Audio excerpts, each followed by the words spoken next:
Congressman Darrell Issa is leading an investigation into President Biden and his administration's ties to Hunter Biden's shady business deals. He joins me now to talk about it. Not Hunter Biden, but Darrell Issa. He is a congressman and a member of the Judiciary Committee. Good to see you again. Thank you for being here, Congressman. Now, we knew, of course, that big tech was trying to kill the laptop story when it came out right before the election. New York Post, they prevented it from being circulated widely, and some people say it may have cost Donald Trump the election. Having said all that, is there any specific evidence that you have or suspect exists that they have tried to destroy documents related to the Hunter Biden scandal, that big tech has been involved in some kind of cover-up? Well, we don't have anything other than some of what was put out there has gone away. In other words, even the New York Times is sort of rewriting what they said rather than doing formal corrections. You know, the right way to say we were wrong is to put on the front page, we were wrong, instead of editing what you've done. But again, the story of whether or not it cost the president the election is less important than could it cost the next president an election. Do we allow this to continue where one of the oldest and most venerable newspapers in the country fact checks, gets a release at the very top, all their lawyers reviewed it, they put it out, and suddenly they become defined as misinformation. And that's happening every day in America in smaller ways. One of the things that there's a lot of work we're doing right now going through the data on that laptop and comparing it with some of the tentacles that Hunter Biden touched.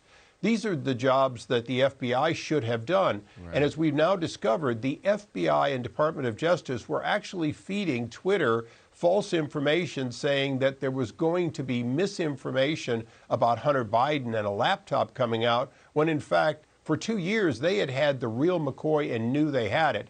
So there is swamp activity in addition to the media, all of which will need to be investigated, and we have to find a way to stop it in the future. That's very interesting. Are you saying that all of MSNBC and CNN and others saying that the laptop was all about Russia disinformation, that came from the FBI, the suggestion that it was from Russia?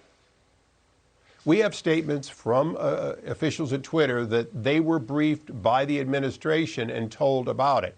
Now, if they're lying, we'll find out when they're under oath. But that's their statement at this point, is that part of their reason for, quote, calling it misinformation came from within the administration. Right. And of course, that means it came from people who were rogue relative to the truth, because they had the real McCoy and knew it was a real McCoy, and it had it for more than a year. The key is, of course, you're in the minority, so you can't subpoena people the way the majority can. But are you gathering any specific evidence that gets us closer to an idea of whether or not Joe Biden did get a cut of some of Hunter Biden's shady dealings? Well, the actual money transactions will need the majority to get.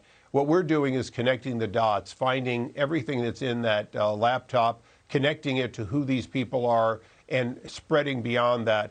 Obviously, there's a lot of cover-up that's gone on. It will be a long time. The trail may be cold in some cases, but financial records never die. So our expectation is we'll be able to roll up the history of financial records when we have the authority to do so. Today, it should be being done by an FBI that should be independent, but clearly they're not. Well, you have one person that you don't need a subpoena for. That's Mr. Bobulinski, who came out before the election, right before the election, with what he said was some evidence, might have been circumstantial, but connecting Joe Biden to some of the money transfers.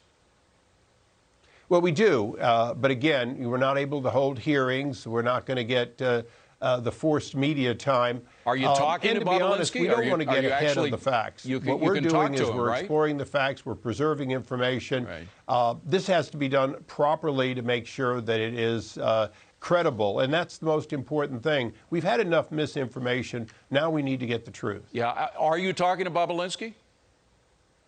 We will be. There are a couple of people in our organization that have talked to him. I haven't talked to him personally. Well, there's a lot of other stuff we wanted to talk to you about, but the president took your time, I'm sorry to say. Great to see you again. We really appreciate it. Maybe the next time we speak, you will be part of the majority. Who knows? Good to see you, Darrell Issa. Thank you very much for being here.